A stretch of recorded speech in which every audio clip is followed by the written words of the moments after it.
En la clase de hoy vamos a hablar sobre el diagrama de estados relacionado con TCP, cuando al protocolo se lo estudia desde el punto de vista de una máquina de estados. Vamos a ver cómo se relaciona el inicio y el fin de la conexión con ese diagrama de estados.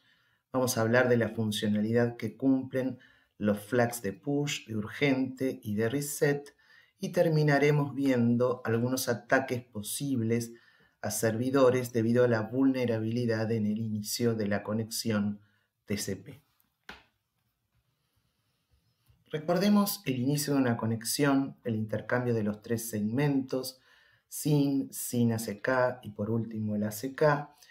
Las llamadas al sistema operativo que se hacen en color verde están en el dibujo y los estados por los que va pasando cada extremo de la conexión. Por ejemplo, el cliente, cuando edita la llamada connect, pasa al estado sin send porque envía un segmento de SYN. Por su parte, el servidor pasa al estado sin recibido y transmite un segmento SYN más ACK. Eso hace que el cliente, cuando lo reciba, pase al estado establecido y edite un segmento ACK. Y ahí es entonces cuando el servidor también pasa al estado establecido. Entonces acá presentamos lo que es el diagrama de estados de TCP, visto como máquina de estados. Identificamos en este dibujo la parte que está pintada de gris como el inicio de la conexión TCP, donde las transiciones punteadas corresponden a las transiciones que hace el servidor, y las de línea llena corresponden al cliente. Así, por ejemplo, el servidor estará en un estado cerrado y con las llamadas al sistema que vimos pasará al estado listen. Y ahí se quedará escuchando, esperando que le lleguen segmentos para iniciar conexiones. Y por su parte el cliente va a estar en estado cerrado y generalmente es el que hace un open activo cuando envía un SYN. Eso lo hace pasar al estado sin send, donde se queda esperando la recepción del SYN más ACK. Y cuando recibe el SYN más ACK pasa al estado de establecido. En cambio, el servidor está en estado de listen cuando recibe un SYN, transmite un SYN más ACK, pasa al estado de SYN receive y finalmente cuando recibe el ACK pasa al estado establecido. Las otras transiciones posibles que hay es que el servidor sea el que inicie la conexión o lo que llamamos nosotros apertura simultánea. También podría suceder que en el estado de SYN enviado se recibe un reset por parte del cliente porque el puerto está cerrado y se vuelva a la condición de cerrado del lado cliente. En el estado establecido, los dos protocolos pueden empezar a intercambiar datos. También nosotros vimos cómo era el cierre de la conexión, que puede comenzar de cualquier extremo. El que hace el cierre activo edita un segmento de fin, pasando al estado de fin wait 1 a la espera de la ACK. Ahí pasa el estado fin wait 2 y después, asociado a este estado, tendrá que haber algún timer porque lo que tiene que suceder es que del otro lado se edite un segmento fin. Y si el otro lado no editara un segmento fin por cualquier circunstancia, la conexión quedaría abierta. Entonces, asociado a fin wait 2, hay algún timer que controle esta situación. Finalmente, cuando el otro extremo, el del close pasivo, edita un segmento de fin, el extremo de close activo pasa al estado time wait y tiene que contestar con una ACK. Entonces, a ese estado time wait también se asocia otro clock que se llama 2MSL. El RFC dictamina que debería ser de 2 minutos y se asocia este clock a este estado para asegurarse la llegada del ACK recién editado, porque si no podría suceder que este ACK se perdiera y entonces se editara el del close pasivo otro segmento fin al cual hay que contestar con un ACK. Recuerden que acá hay que asegurarse que los dos extremos se cierren por su lado. Del lado del close pasivo, digamos, cuando se recibe un fin y se edita una ACK, se pasa al estado de close wait. Cuando se edita el fin, se pasa al estado de last ACK porque se queda esperando recibir una ACK y recién ahí puede cerrarse la conexión. Esto en el diagrama de estados lo vemos en lo que está pintado de color celeste. También como antes, las transiciones en líneas punteadas son las del servidor, que pasa del estado establecido al estado close wait y ahí al last ACK.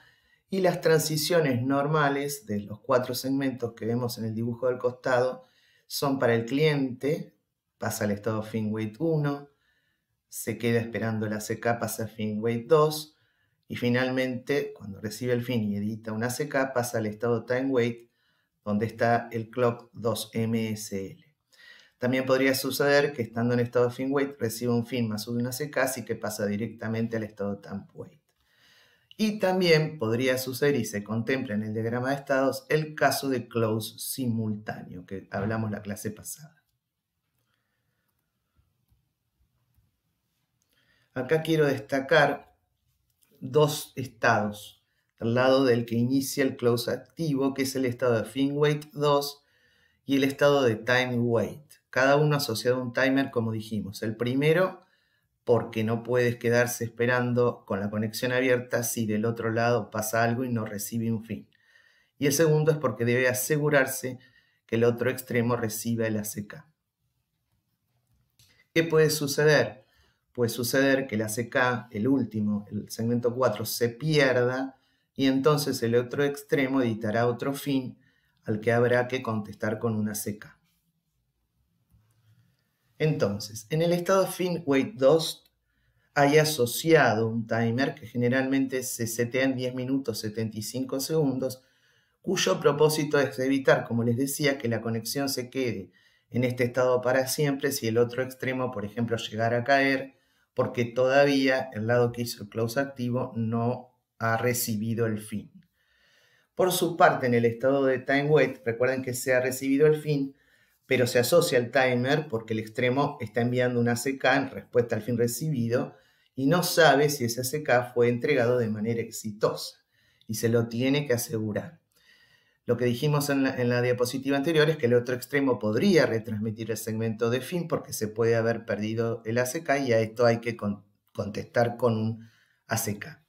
Si se permitiera que la conexión pasara al estado close directamente, entonces podría suceder que otro par de procesos de aplicaciones podrían aparecer, abrir la misma conexión sobre el mismo par de sockets, ahí se genera una encarnación y el segmento que se hubiera retrasado de fin de la encarnación previa podría terminar en la conexión nueva, generando algunos problemas.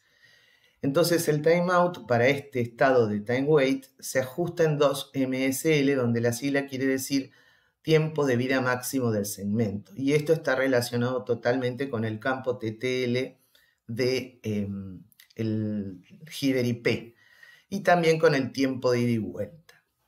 Los valores de implementación comunes, según la RFC 793 de TCP, son 2 minutos, pero los sistemas operativos más modernos fijan el valor de MSL en 30 segundos o en 1 minuto. Este timer asegura entonces que no se levanten nuevas instantiaciones de esta conexión, o sea, encarnaciones, hasta que no se termine este tiempo. Luego entonces, cuando termine y si empieza una nueva conexión, va a comenzar con un valor de ISN, de número de secuencia inicial, mayor o diferente según cómo se construye ese valor ISN. Otra restricción que hay es que cualquier conexión en el estado este de time wait que reciba algún segmento retrasado que no sea un fin, lo va a descartar. Esto es para protegerse justamente contra segmentos retrasados de una conexión previa. También está la restricción de que luego de la caída y el rearranque hay que esperar mínimamente el tiempo MSL antes de crear nuevas conexiones sobre ese par de sockets. Eso es lo que se llama quiet time o tiempo de silencio. Con el comando netstat podemos ver las conexiones en lo que respecta al host donde editemos este comando. Por ejemplo, acá vemos el estado de las conexiones de este host que ven ustedes tiene conexiones establecidas, conexiones en el estado de time wait, es decir, esperando que llegue la CK al otro extremo. El time wait, recuerden lo que dije recién, es el que está asociado con el tiempo 2 MSL. Fin wait 2, que es cuando está esperando recibir un fin del otro lado, y establecido. Vamos a hablar un poco del flag de push, teniendo en cuenta que las aplicaciones por su lado manejan la velocidad y el momento en que envían los datos, ¿no? Pero no pueden controlar ni la velocidad ni el tiempo con que TCP maneja esos datos. En el caso de transmitir archivos, esto no sería un problema mientras TCP vaya acumulando los datos en el buffer de transmisión y los vaya transmitiendo a medida que la red lo permita. ¿Por qué decimos que la red lo permita? Porque recuerden, aunque todavía no lo hemos visto, pero sí lo hemos mencionado, que TCP hace un control de congestión respecto del estado de la red. En el caso de una aplicación interactiva, no se desea que TCP vaya acumulando los datos en el buffer de transmisión, sino que se pide que se los transmita rápidamente, porque si no se van a ocurrir efectos indeseables con respecto a la percepción que tiene el usuario de la propia comunicación. Va a percibir como un retardo. En otras aplicaciones cliente-servidor que no sean interactivas, a veces se precisa lo mismo. Por eso, para manejar estas situaciones se incluyó este flag de push. Y cuando se invoca esta funcionalidad por parte de la aplicación, TCP va a crear uno o varios segmentos que contengan los datos en espera y los va a transmitir con el flag de push en alto. Recuerden que TCP está orientado al flujo de bytes, así que los límites de los mensajes va a quedar esto en manos de las aplicaciones. Lo que sucede en la práctica es que el flag de push se suele encender cuando se vacía el buffer de transmisión. Es un comportamiento bastante visto en muchos sistemas operativos.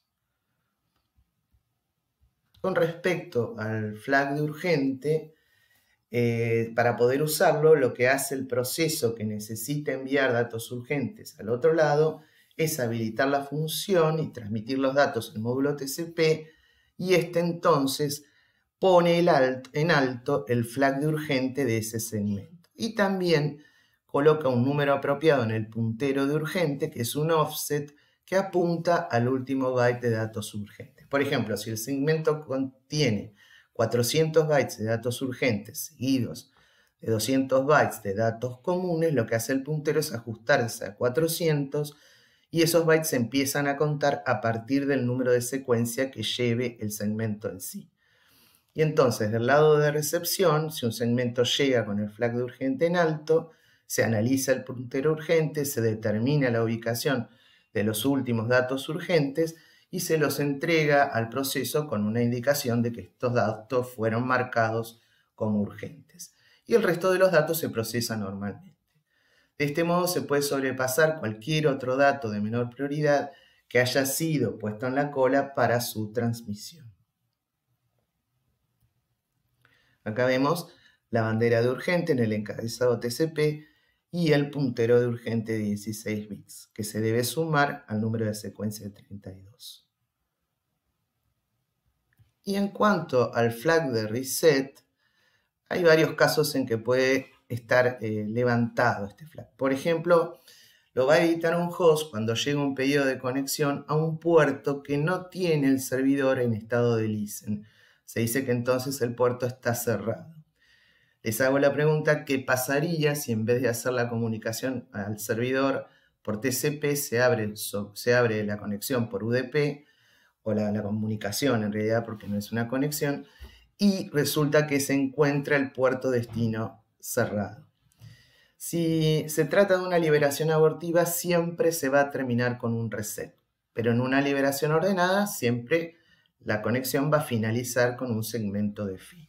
Vamos a ver algunos ejemplos. Acá tenemos un ejemplo sencillo donde se usa un cliente Telnet para conectarse a un puerto que sabemos que no está en uso. Por ejemplo, acá hemos hecho un Telnet a un puerto en un servidor, por ejemplo, el puerto 20.000. Entonces lo que hace el host que edita el comando Telnet desde un puerto efímero 1087 al puerto 20000, donde estaría el servidor, edita un SYN con un número de secuencia inicial y sin datos, puede llevar opciones de negociación, y entonces el servidor desde ese puerto al puerto origen va a contestar con un reset con un número de secuencia 0, fíjense qué cosa extraña, pero con el ACK apuntando al siguiente número, o sea, uno más que el número de secuencia inicial del cliente. Otro ejemplo en lo que podemos ver una liberación abortiva donde se usa el flag de reset es que, por ejemplo, hay un cliente que se conecta a un puerto que está abierto, escribe algo en el sentido de envía algunos datos y luego hace una liberación abortiva. Esto, por ejemplo, en Telnet podría ser, no me acuerdo, creo que es control C para salir de manera abortiva en vez de salir con el comando quit. Entonces, por ejemplo, en este caso, también el cliente desde el mismo puerto 1087 ahora se dirige a un puerto abierto bien conocido del servidor, entonces le envía el segmento SYN, que vemos acá, y le contesta el servidor con un SYN y un ACK con su propio número de secuencia. Entonces, acá termina el three-way handshake cuando el cliente le contesta con un ACK, con un número más que el número de secuencia inicial del servidor. Entonces ahí, por ejemplo, el cliente envía, en este caso, 13 bytes al servidor, fíjense el ACK también, el número de ACK, y cuando el servidor los recibe, le contesta al siguiente byte que está esperando recibir. ¿Ven? Y entonces acá se hace la liberación abortiva, y entonces no se envía un segmento fin, sino se envía un segmento reset con el número de secuencia que está esperando el servidor en este caso y sin bytes de datos, y el ACK también como corresponde.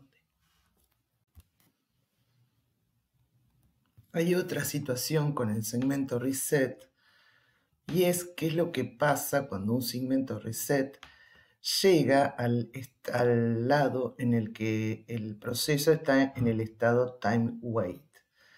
Y entonces lo que generaría sería un cierre abrupto de la conexión y entonces no se aseguraría que se hayan terminado de circular, digamos, todos los segmentos de esa conexión. Y se forzaría al lado que está en el estado time wait a volver al estado close antes de que finalice el timer 2MSL. Entonces, ¿cómo se podría dar esta situación? Bueno, acá en la figura que vemos, en verde lo que ya ha sucedido, que es el otro extremo envió un fin con número de secuencia M, y este extremo contestó con una CK con un número de secuencia M+1, y por eso pasa al estado time wait. Podría suceder que en el medio aparecieran datos con número de secuencia menor que M, es decir, que el extremo que está en time wait, digamos, se interpretaría que son datos viejos, y entonces contestaría con una CK duplicado con respecto al último que envió. Pero ¿qué va a pasar? Si este ACK duplicado llega después que el otro extremo está cerrado, no va a reconocer la conexión y ahí es cuando generaría un reset, asesinando el estado de time wait. Entonces la solución es rechazar segmentos reset en estas circunstancias.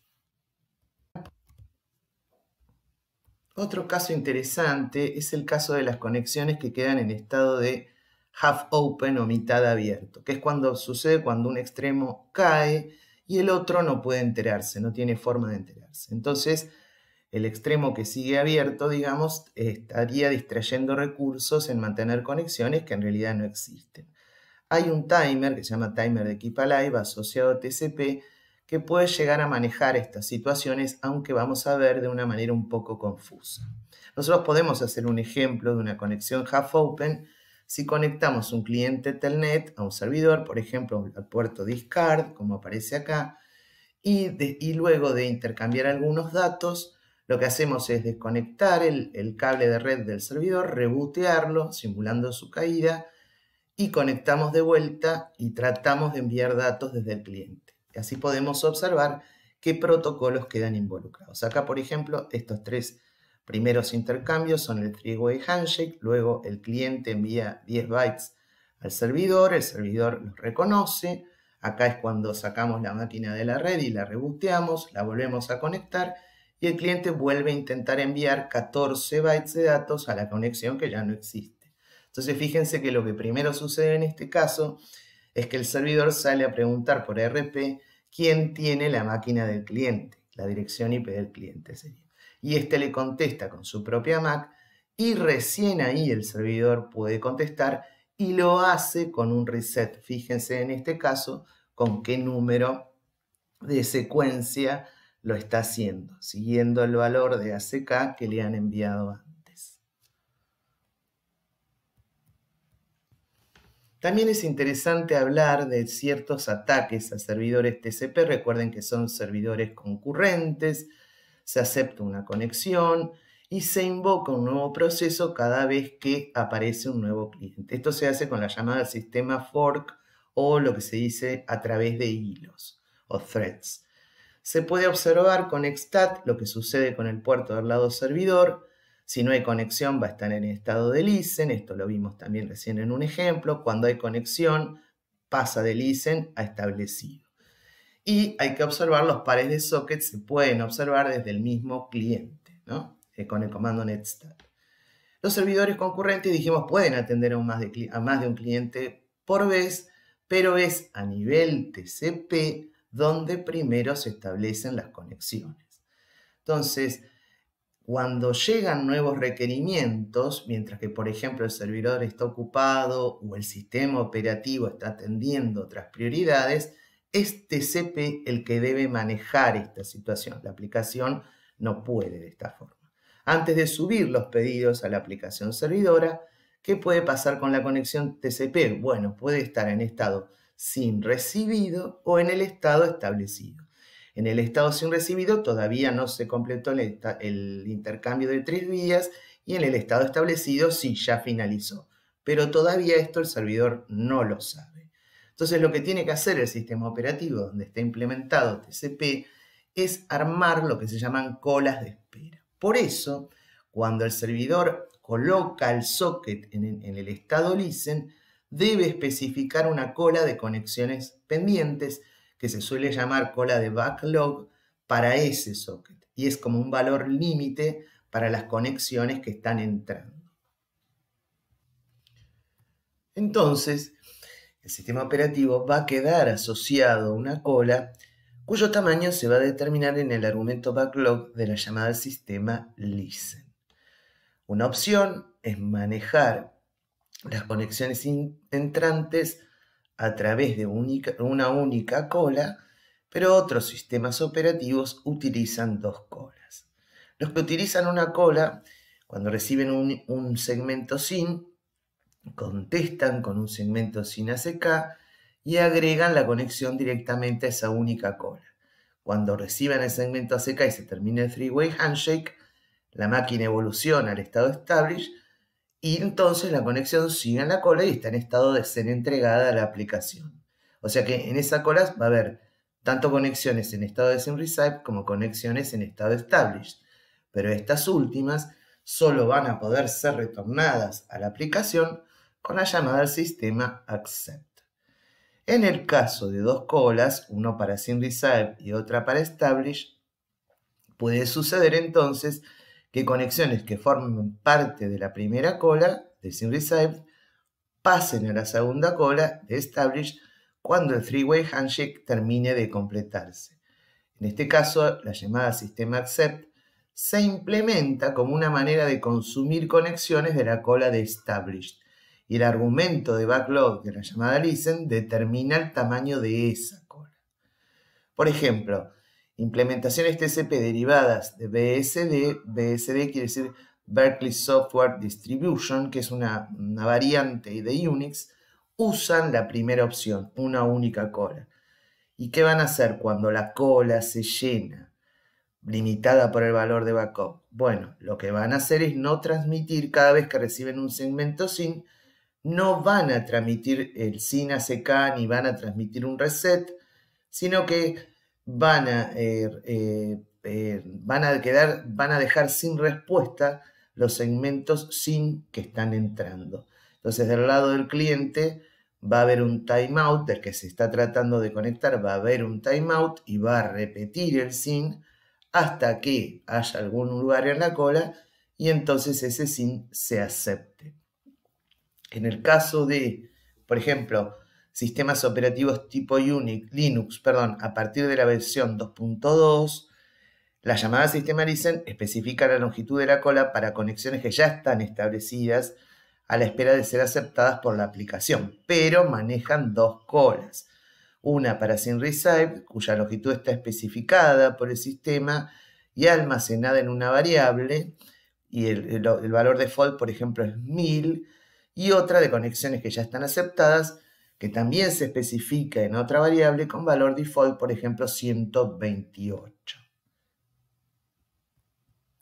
¿Cómo van a manejar la situación de que la cola se encuentre llena en el caso de Linux?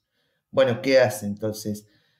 Recibe el SYN, transmite el SYN ACK y esa transmisión en el estado de SYN_RECEIVE queda asociada a un timeout. Entonces, si las colas están llenas, durante este timeout en el estado de SYN_RECEIVE se ignoran los ACK que provienen del otro lado y cuando vence el timeout se retransmiten los SYN ACK. Entonces, ¿qué sucede del lado del cliente? Al recibir el SYN ACK, asume que su propio ACK se ha perdido y repite la transmisión de ACK. Esto va a seguir hasta que eventualmente se va a procesar este ACK y se va a agregar entonces una conexión a la cola de las conexiones establecidas. Esta forma de actuar tiene una consecuencia en cuanto a la seguridad del sistema. ¿Por qué? Porque existen ataques del tipo, por ejemplo, SYN_FLOOD, que significa inundación de segmento FIN, que en realidad es un ataque de denegación de servicio en el que uno o más clientes maliciosos están generando segmentos SYN sobre una máquina servidora y sobre un puerto particular de esa máquina, haciendo que entonces esa conexión entre en estado SYN_RECEIVE, pero nunca termina el inicio de la conexión. Los clientes maliciosos no completan las respuestas. Entonces dejan la conexión como en un estado abierto. Y estos ataques muchas veces se combinan con el falseamiento de direcciones IP de los clientes, que se conoce esto como IP spoofing. Quiere decir que las respuestas SYN más ACK a la inundación de SYN van a parar a direcciones IP falsas. Entonces, lo que sucede con esto es que el servidor lo que hace es asignar recursos a una conexión que no está completada y eventualmente lo que puede pasar es que se quede sin memoria debido a la cantidad de conexiones abiertas, medio abiertas o half open soportadas. Y de este modo se deniega el servicio a usuarios que son legítimos. El ataque se puede explicar o se explica en la RFC 4987 con algunos mecanismos de defensa. Ese ataque está asociado a algunos parámetros, por ejemplo, el tamaño sería referido a la cola de backoff, la frecuencia a la que se generan los segmentos SYN y los medios disponibles para seleccionar direcciones IP falsas. Entonces, el tamaño debe alcanzar los valores del backlog para que el ataque sea efectivo. En máquinas servidoras para grandes volúmenes de tráfico, estas variables de backlog se configuran en valores altos.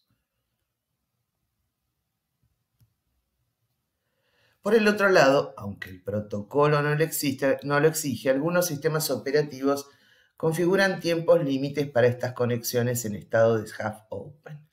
O sea que luego del envío de un segmento SYN con ACK, de tal manera de cortar las retransmisiones sin ACK y liberar el bloque que sea asignado para llevar la conexión, el bloque TCP, si se excede este límite. Entonces esto en algunas implementaciones se establece en 75 segundos, en otras se aplica un mecanismo de backoff y se libera luego de 511 segundos. O sea que estos valores marcan la frecuencia del ataque.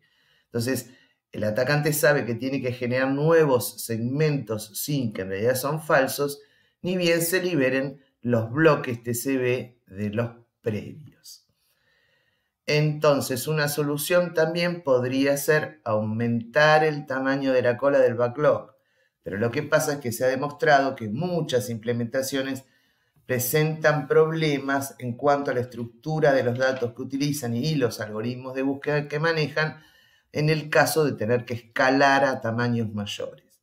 Otro mecanismo podría ser acortar el periodo de timeout entre SYN recibidos y la liberación del bloque TCB, que era lo que hablábamos al principio, pero esta elección podrá frenar el ataque porque libera espacio para conexiones legítimas, pero también podría evitar que algunas conexiones legítimas se pudieran establecer. Y por supuesto que si el atacante aumentara la frecuencia para disminuir esta disminución, para contrarrestar, mejor dicho, la disminución del timeout, esta táctica va a resultar inefectiva. Por eso algunas implementaciones utilizan esta táctica cuando la ocupación del backlog o la velocidad de recepción de segmentos SYN superan algún umbral. En la RFC 4987 se presenta un mecanismo de defensa frente a un ataque de negación de servicio que se denomina SYN cookies. En realidad se trata de una elección particular del número de secuencia inicial en el servidor que sirve para defensa contra este tipo de ataque de inundación y que se activa si se detecta que se está llevando adelante este ataque. Entonces, cuando se recibe un SYN de un cliente, el número de secuencia inicial del segmento SYN ACK que se contesta tiene una forma especial de estar construido. ¿Para qué? Para que cuando se recibe el ACK que cierra el three-way handshake, ese número va a venir sumado 1, digamos, va a ser un número 1 más grande, y entonces en el lado servidor lo que hace es va a restar un 1 y se va a verificar que lo que se encuentra en el número de secuencia es el número de secuencia inicial del servidor construido, como les decía, de una manera particular. ¿Por qué? Porque el número de secuencia es un número de 32 bits. Si se usan SYN cookies, los primeros 5 bits, en los primeros 5 bits se escribe un número que se escribe en módulo 32 y que en realidad representa un contador de 32 bits que va aumentando en 1 cada 64 segundos. Esto porque se piensa relacionado con el tiempo de ida y vuelta entre, digamos, en la comunicación, en la conexión. Después los segundos, los que siguen, los 3 bits que siguen, son el valor del tamaño máximo del segmento codificado. Y los 24 bits restantes son el resultado de aplicar una función hash a 5, mejor dicho, valores. A la dirección IP del servidor, al conjunto de la dirección IP del servidor, el puerto del servidor, la dirección IP del cliente, el puerto del cliente y el número de 5 bits que aparece al principio expresado en módulo 32. Entonces, cuando llega, eso es lo que se escribe como el número de secuencia inicial del lado servidor. Y cuando llega el ACK a ese segmento SYN más ACK que el servidor ha transmitido con este número de secuencia inicial, el servidor sustrae 1 del número de ACK y entonces obtiene el valor que se denomina en términos generales SYN cookie. Entonces lo que hace es chequear los primeros 5 bits para ver si la conexión expiró, por eso digo que está relacionado con el tiempo de ida y vuelta, recalcula los 3 bits donde está codificado el segmento, el tamaño máximo del segmento, y decodifica ese valor. Y también recalcula los últimos 24 bits de que eran lo que es el hash, para ver si coinciden. Entonces es una forma de aceptar conexiones válidas. Tienen que estar de acuerdo en esta forma de armar el número de secuencia inicial para que las conexiones se consideren válidas. Tiene algunos inconvenientes este método por incompatibilidades, por ejemplo, con algunas opciones TCP, y entonces aparecen problemas en la negociación de opciones, ya que no se almacenan los datos en el primer SYN del cliente. En el primer SYN del cliente no se arma el TCP, entonces puede haber problemas con las opciones que se anuncian en este segmento SYN. Después también resulta que el valor de Maximum Segment Size es una representación binaria de solo 8 valores predefinidos, porque es un valor que se codifica en 3 bits. Y además, el hecho de estar calculando el hash en la ida y también cuando vuelve el ACK implica una carga de procesamiento. Por eso, la funcionalidad de Sin Cookies, aunque podría ayudar en la cuestión de ataques de inundación de segmentos SYN, no está habilitada por default, sino que solo se habilita bajo ciertas condiciones, realmente de estar en una situación de ataque. La siguiente clase vamos a continuar estudiando el protocolo TCP y vamos a ver con bastante más detalle cómo se lleva adelante la transferencia de datos entre ambos extremos. Muchas gracias por su atención.